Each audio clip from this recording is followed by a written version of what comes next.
ātrums, lieliskas cīņas trasē un karstas emocijas. Ar negaidītiem pavērsieniem aizvadīts jau 4. Latvijas autokrosa čempionāta posms. Šoreiz devāmies uz Vecpils trasi, kas atrodas Dienvidkurzemes pusē Durbes novadā. 900 metrus garajā trasē iespējams attīstīt lielu ātrumu, tā ir kalnaina un ar dažādiem bīstamiem elementiem. Sagums ir dabīgi ciets un mālains, taču nelabvēlīgu laika apstākļu ietekmē veidojas bīstama tubļu kārta un trase kļūst ļoti slidena. Pagājušajā gadā 2000 superklases braucējs Viestures Plētiens šeit piedzīvoja galvu rebinošu sadursmi ar trases bortu. Šī ir vienīgā trase Latvijā, kur džokera aplis ir īsāks par pamattrasi, tāpēc džokera taktika šeit ir citāda nekā ierasts.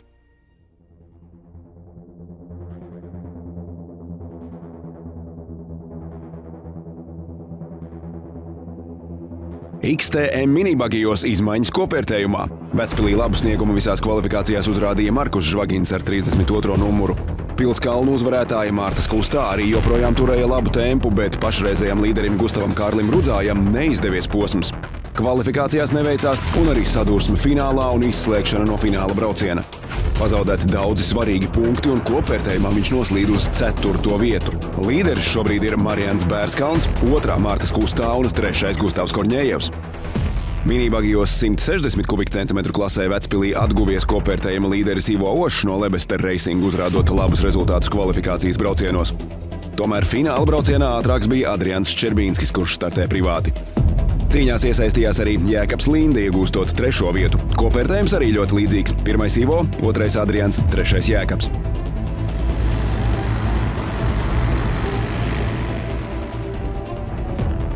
Marcelam Romanovskim izcils rezultāts junior ekstrīm klasē, uzvarot visās kvalifikācijās. Tomēr finālā tempu noturēt neizdevās, ātrāks bija komandas biedrs un pašreizējais kopvērtējuma līderis Roberts Čākurs.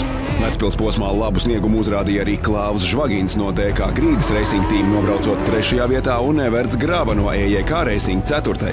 Kopvērtējums šobrīd šāds: 1. Čākurs, 2. Romanovskis, 3. Jānis Kozlovskis. Pietuvojies Žvagins, kurš no Kozlovska atpaliek tikai 1 punktu.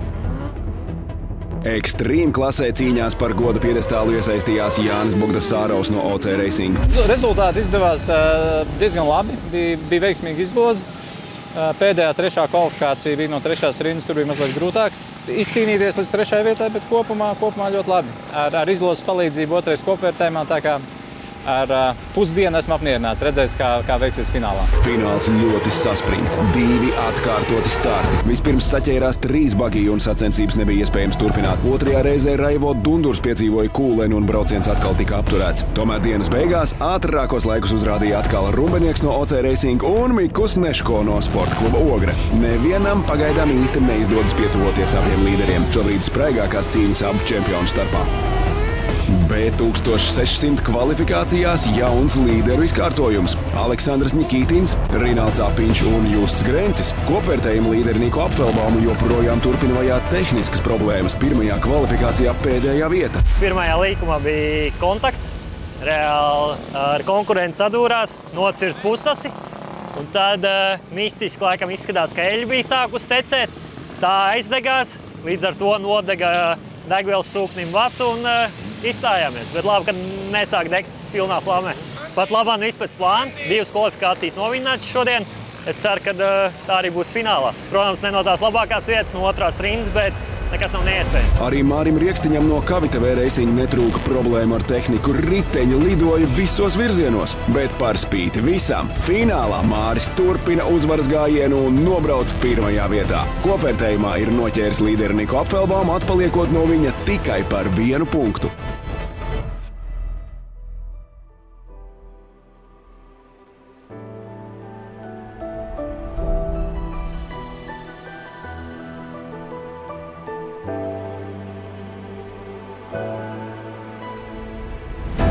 Open salonu mašīnu klasē negaidīti notikumi. Viestures Plētiens 707 Racing Team, kurš parasti startē 2000 superklasē, piedalījās arī dažos Open klases braucienos. Iespējams, agrāko kūleni uzreiz pēc starta piedzīvoja Ints Jeršovs no Quattro ledlauži. Tētis varbūt nedaudz starta nogulēja, sāka braukt, un Bogens jau startā mainīja savu braukšanas trajektoriju.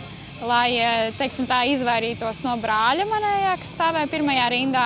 Sanāca tēta mašīna ir šeit, Bogens brauc cauri un sanāca, kad uzgrieza mašīnu. Un viss tajā momentā, kad ir uzgriezts, aizgāja malnī un aizlidoja. Tu nevari startā uzreiz tik strauji mainīt trajektoriju ar tādu. Pēc tam ir kaut kāds noteikts brīdis, kad tu vari, bet ne jau šitā. Sanāk jau starta drīkst uzstumt neejošu mašīnu, man pasaka, ka priekšā nedarbosies mašīna. Faktiski vai man viņai jābrauc cauri, pāri vai pa apakšu, vai faktiski jāizvairās no viņas. Blakus braucējs noguļ startu, es paņemu mazliet pa labi, mainot trajektoriju, lai neieskriet priekšējā stāvošajā mašīnā, ko tiesneši pirms starta jau zināja, jo viņiem pateica, un viņi redzēja, kā viņu uzstum. Un tagad beigās sanāk, ka es esmu mainījis trajektoriju. Līdz ar to Intam sanāca, un es piedod īstenībā, bet tu nogulēji startu, jāsaka tā, bet vainīgais beigās esmu es. Beigās Ints Ieršaus kāpa uz goda piedestāla augstākā pakāpiena, Aigars Bajārs 2, Kitī Ieršau 3. Bogenam pēc Vecpils posma zaudēti daudz punktu čempionātu kopvērtējumā.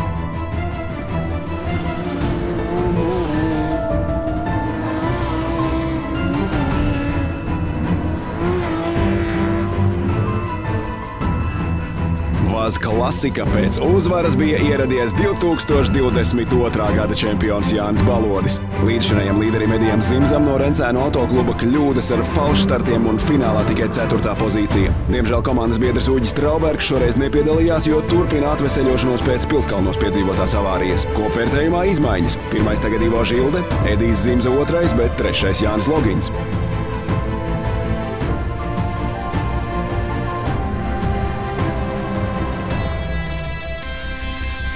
1600 klasē joprojām stabils sniegums pašreizējiem līderim Dāvim Ūdrim. Tehnika varbūt ir savā ziņā diezgan labi sakārtota un riepa izvēles.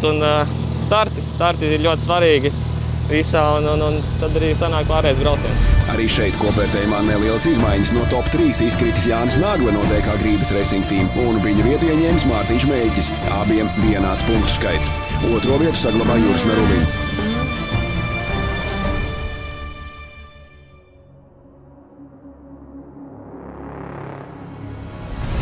2000 superklasē stabili kvalifikācijas braucieni Mārim Mardokam no sporta kluba Ogre. Finālā nācās cīnīties ar viesturu plētienu par 3. vietu. Abus augstākos pakāpienus Vecpils posmā savā starpā atkal sadalīja brāļi Gabrāni no Kavita V Racing. Šoreiz Ivo 1, Miks 2. Kopvērtējums bez izmaiņām. 1. Ivo Gabrāns, 21 punktu atpaliek brālis Miks, 3. Sandris Vigulis.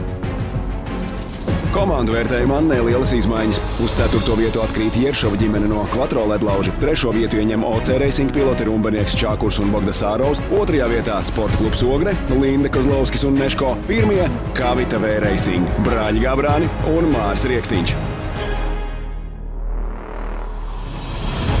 Latvijas autokrasa čempionātā aizvadīti jau 4 no 6 posmiem. Vecpilī tika izcīnītas skaistas uzvaras, pieļautas sāpīgas kļūdas, taču nekas vēl nav galā. Cīņas par čempiona titulu 2024. gadā turpinās. Nākamais posms 17. un 18. augustā sporta kompleksā Teperis Smiltenē. Tur atkal redzēsim lielos B6000 bagijus, jeb krokodilus un arī smago automašīnu klases. Tiekamies 18. augustā Smiltenē!